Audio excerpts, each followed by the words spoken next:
We knew it was going to happen, but we didn't know when.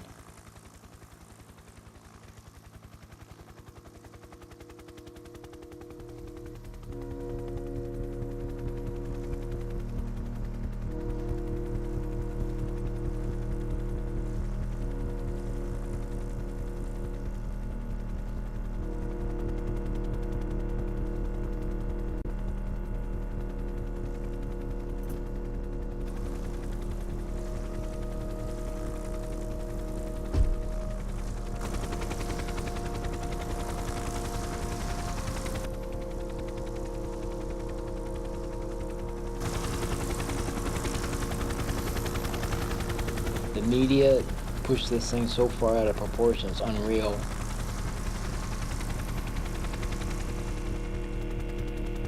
How many places do you know of that actually gets CNN News to come down and fly a helicopter over the property just so they can have some footage for an accidental death?